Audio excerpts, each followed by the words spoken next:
Well, obviously, exciting weekend this past weekend with homecoming and everything went along with that, and then of course, a kind of a game to remember probably for a lot of our alumni and fans with a 4 overtime win over Memphis, a very good Memphis football team. And I'll tell you, just they were every bit what we thought they would be, and just really pleased with being able to get the victory. Obviously, it was not easy, and our kids had to come back time and time again, and just really pleased with the way we stuck together.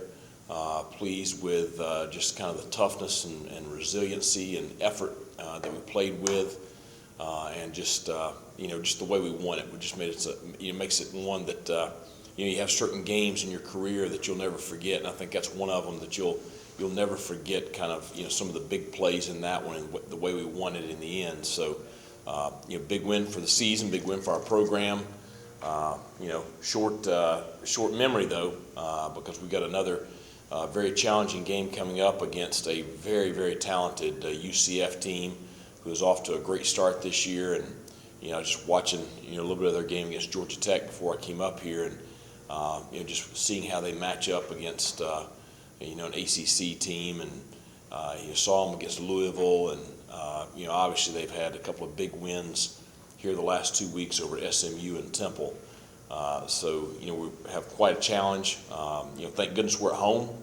So excited to be back in Daddy Ficklin Stadium. Another 7:30 kickoff. Due to TV and playing on ESPN again this week. So it's a great opportunity for our program, and one that I'm sure our kids are going to be ready to go. Really need our crowd back in it. I think they were a big part the other night, especially in overtime, just with the atmosphere in the stadium. And we need that kind of 12th man again this Saturday night. So should be a great matchup. Questions?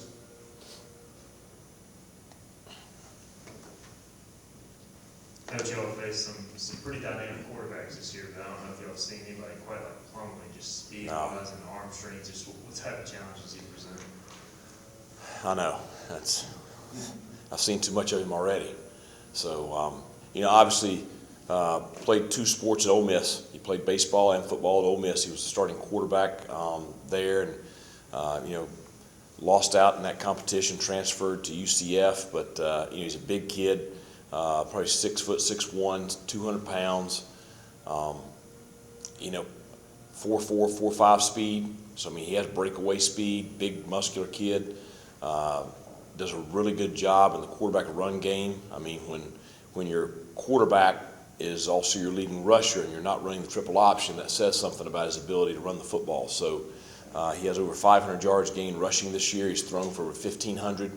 Doesn't turn the ball over.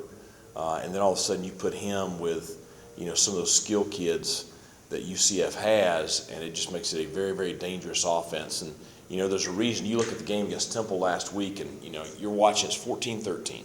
Okay, 5 minutes to go in the first half. And then UCF scores the next 56 points, 21 before halftime. And, Temple must have, no, they didn't. Temple didn't turn the ball over. They didn't turn the ball over. They didn't get a kick blocked, that UCF didn't return a punt or a kickoff for a touchdown or anything like that. It was just that's how explosive UCF's offense is with Plumlee and his surrounding cast there. And so, it's probably our biggest challenge of the year so far. Coach, to follow up with that, the whole team speed for UCF, is that the main concern? And are they faster this year than they were last year? Well, I thought they were pretty fast last year too. I do think the quarterback with Richardson and O'Keefe, and then they've got a couple of transfers, one from Alabama and one from Auburn at the wide receiver position. I think you put a quarterback like Plumlee with those kind of skill kids, and I think that's what makes them so much more explosive offensively. They were very good defensively last year. Obviously, they're very good again. They've given up 20 points or less in every game, and the 20 points was to a very talented Louisville team. So I think that the speed on the defensive side of the ball, yes, that stands out too.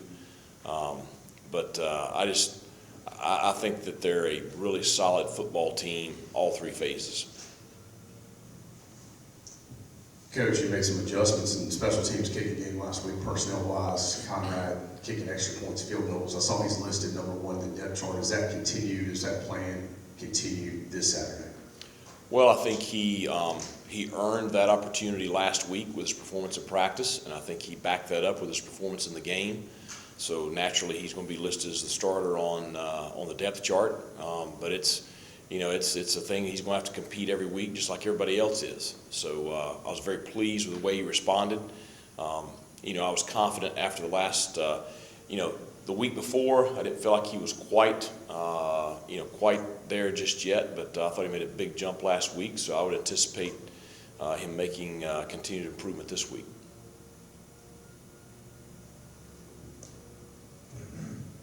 With guys like Chandre Mims and Chad Stevens finding their way into the backfield more often, how does that just make everything easier for the rest of the players on defense?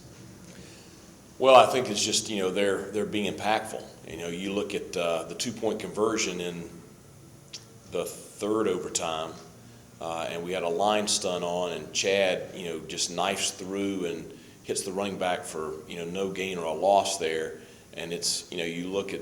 Would he have got in if Chad hadn't made that play? I don't know, but certainly it's a huge play that nobody's really talked about. You look at Chandre, he had at least 1 sack. He had a couple, may have been labeled as quarterback runs, so maybe been a tackle for a loss, but he's obviously being a huge impact both in the run game and the pass game. But I think that how disruptive our defensive linemen were the other night was a factor in the ball game. We collected 4 sacks. We had several quarterback pressures.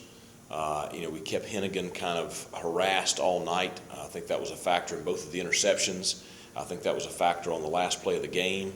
And I think it was, a big piece to us winning the ball game. So, it's great to get production from those guys in addition to the other defensive linemen. Coach, UCF leads the conference in rushing. What's the conversation been like with your guys up front defensively about how important they're going to be this weekend? Well, we touched on it a little bit already. You have a dual threat quarterback, and then you have all those other players. I didn't even mention in my opening remarks Bowser, who's their starting tailback last year, and he and Richardson are kind of co-starters this year. But they have multiple quality running backs. Harvey's going to play a lot. Their backup quarterback, Castellanos, the true freshman, may be faster than Plumlee. He had 3 long touchdowns against Temple the other night. And so I think that, you got a lot of challenges with the weapons that they have. And obviously, offensive line, I think they're very, very solid. A transfer from Virginia and a transfer from Jacksonville State at the 2 tackles. Their center's a returning kid that all conference caliber players. So I just think they're a very solid running football team. Obviously, we're going to have to play very, very well up front, linebacker, box level, this week to be able to slow them down. But the combination of their ability and their scheme that they run is a huge challenge. Coach, Julius Wood said that he can compete with Keaton Mitchell athletically on the field. Is this a secret weapon that we're He probably can. I think everybody had their eyes open when he returned that interception the other night. But Julius obviously was a very talented kid that we recruited out of Blinn Junior College down in Texas. Played a good bit for us last year, special teams, reserve role on defense. Had a great offseason, and we really felt he was going to kind of blossom into this type of player this year. But what a game he had the other night. 11 tackles, 6 solo.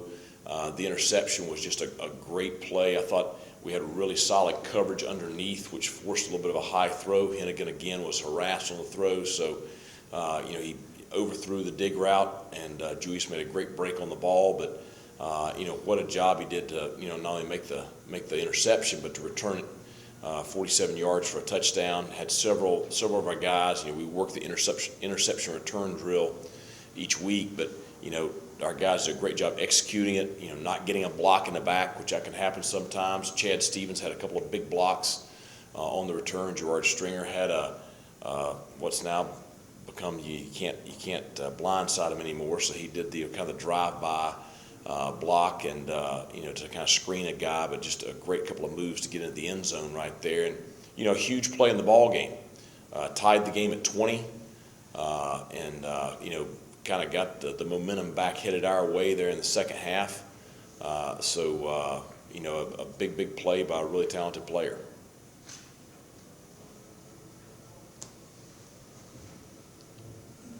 Coach, Pre Washington played his most snaps defensively for you guys at corner. How do you think he did in that role? Obviously coming in as an experienced guy, getting his first time here.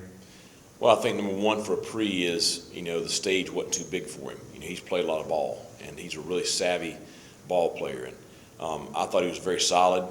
I think he is probably the most critical person of his performance. he's texting me at like 12:30 Saturday night, Sunday morning. I'm driving home and I'm getting texts from him, about, Coach, I got to play better. I should have made that tackle on the route right there or whatever. And it's I respect the fact that he's excited about getting his most significant time, but not happy with his performance and wants to play better. But it's good to have him on our squad. Outstanding young man.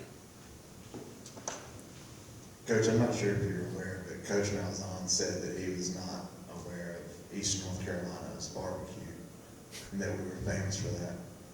What's your response to that? Can we make sure that he gets a nice plate of that on Saturday? I don't know. I'm sure he'll enjoy it. So it's, I'm a fan of barbecue. So I love Eastern North Carolina barbecue. So, but I don't know whatever the delicatessen is down there in Orlando. So we'll make sure he gets a plate. He's got to have an argument over which place it comes from, Parker's or B's or Sam Jones. They've got an argument over which one's best. And now we got Mission here in town too. So we've got a lot to choose from.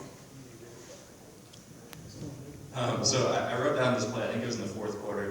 Ryan Jones just had a really great block to spring a run. And I guess I'm kind of curious what his involvement is in blocking now, obviously with Rajay gone. Are you kind of looking at him to kind of pick up some of that slack? Well, at his position, he's got to be a solid blocker. And that was a big play. Keaton was able to break a run off the right side. Ryan had the block on the perimeter defender right there. Keaton didn't quite score.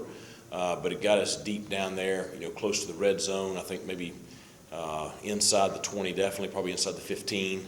We were able to score a few plays later to take the lead with a minute and some change left. Big block. Something I've really challenged Ryan with is to really continue to improve his blocking on the perimeter and his blocking in the run game in the box. He's a hybrid tight end. His kind of future is going to be that. So he's got to continue to, improve on that and build on that. But certainly that was a big play in the ball game. Are there any other questions? All right. Thanks a lot. Go Pirates.